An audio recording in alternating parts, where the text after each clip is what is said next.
And this is the number one thing that holds people back. So today we're going to be talking about the 3 biggest mistakes I see brand new darts players make. Now, I'd be lying if I said I didn't still do these mistakes from time to time, but hopefully by the end of this video, and by the time you've listened to me and I've told you about them, you can be that little bit more conscious about them and we can just cut it out your game right now.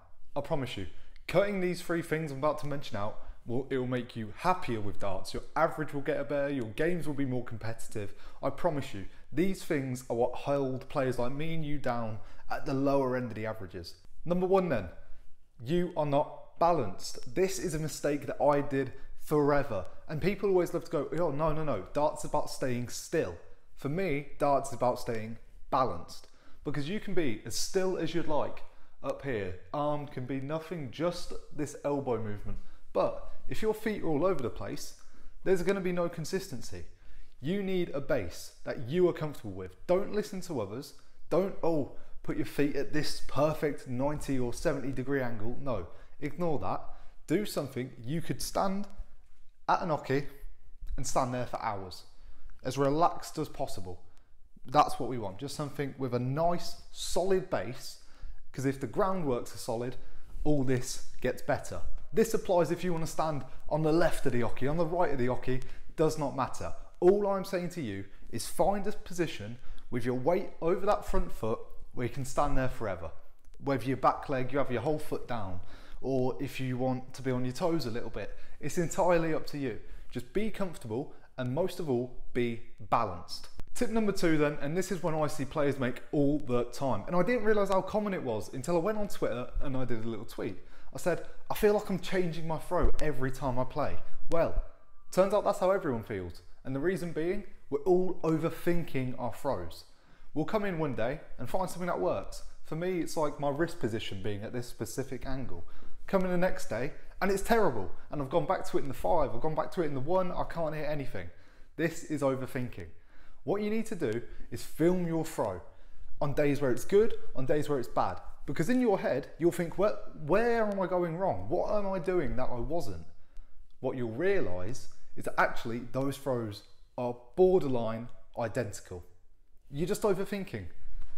What we want is to develop a throw that is consistent and that is just natural.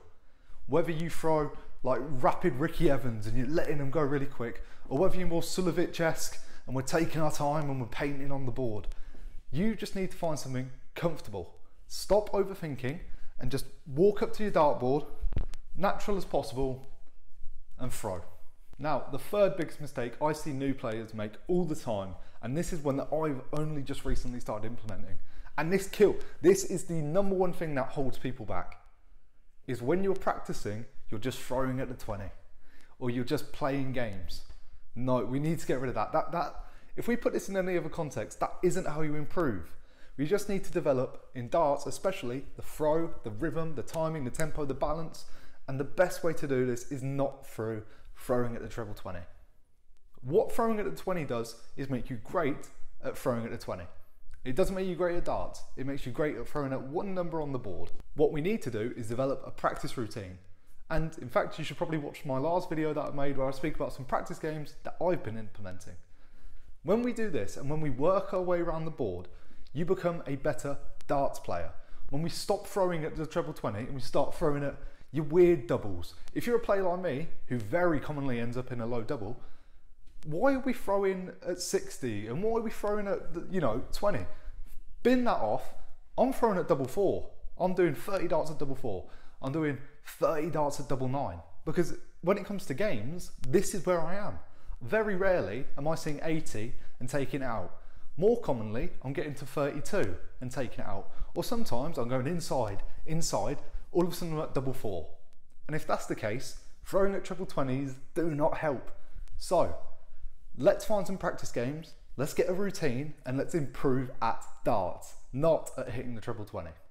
And there you go guys, those are what I think the 3 biggest mistakes beginner darts players make. Now, if you agree, let me know in the comments below, or more likely, if you disagree and think there's something I missed that everyone needs to know about, drop it in the comments down below and let me know too. Because hey, that could be the thing I'm missing and the reason I'm not playing in the PDC. Anyway, I hope you really enjoyed today's video. Make sure to hit that like and subscribe button below. Let's keep the channel growing. Thank you so much for watching, and let's improve.